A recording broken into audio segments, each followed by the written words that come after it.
Nanded Gurdwara board act 1956 ਵਿੱਚ ਸੋਧ ਕਰਨ ਦੇ ਮਹਾਰਾਸ਼ਟਰ ਸਰਕਾਰ ਦੇ ਕੈਬਨਿਟ ਫੈਸਲੇ ਵਿਰੁੱਧ ਮਹਾਰਾਸ਼ਟਰ ਵਿੱਚ ਤਖਤ ਸੱਚਖੰਡ ਸ੍ਰੀ ਹਜ਼ੂਰ ਅਬਚਲ ਸਾਹਿਬ ਨਾਂਦੇੜ ਦੀ ਸੰਗਤ ਵੱਲੋਂ ਸ਼ਾਂਤਮਈ ਰੋਸ ਮਾਰਚ ਕੀਤਾ ਗਿਆ।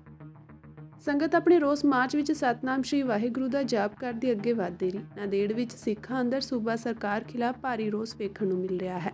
ਇਸ ਮੌਕੇ ਐਸਜੀਪੀਸੀ ਪ੍ਰਧਾਨ ਹਰਜਿੰਦਰ ਸਿੰਘ ਧਾਮੀ ਨੇ ਕਿਹਾ ਕਿ ਅਸੀਂ ਮਹਾਰਾਸ਼ਟਰ ਸਰਕਾਰ ਨੂੰ ਆਪਣੇ ਮੰਤਰੀ ਮੰਡਲ ਦੇ ਫੈਸਲੇ ਨੂੰ ਤੁਰੰਤ ਵਾਪਸ ਲੈਣ ਅਤੇ ਸਿੱਖਾਂ ਦੇ ਮਾਮਲਿਆਂ ਵਿੱਚ ਦਖਲ ਦੇਣ ਤੋਂ ਗੁਰੇਜ਼ ਕਰਨ ਦੀ ਅਪੀਲ ਕੀਤੀ ਹੈ।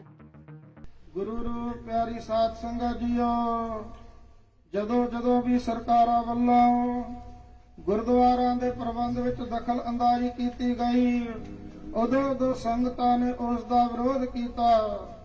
ਹੁਣ ਮਹਾਰਾਸ਼ਟਰ ਸਰਕਾਰ ਵੱਲੋਂ ਗੁਰਦੁਆਰਾ ਸੱਚਖੰਡ ਬੋਰਡ ਦਾ ਜੋ 1956 ਦਾ ਐਕਟ ਬਣਿਆ ਹੋਇਆ ਹੈ, ਇਸ ਨੂੰ ਬਦਲ ਕੇ ਸਰਕਾਰ ਵੱਲੋਂ 2024 ਨਵਾਂ ਐਕਟ, ਨਵਾਂ ਕਾਨੂੰਨ ਸਰਕਾਰ ਲਾਗੂ ਕਰਨ ਜਾ ਰਹੀ ਹੈ।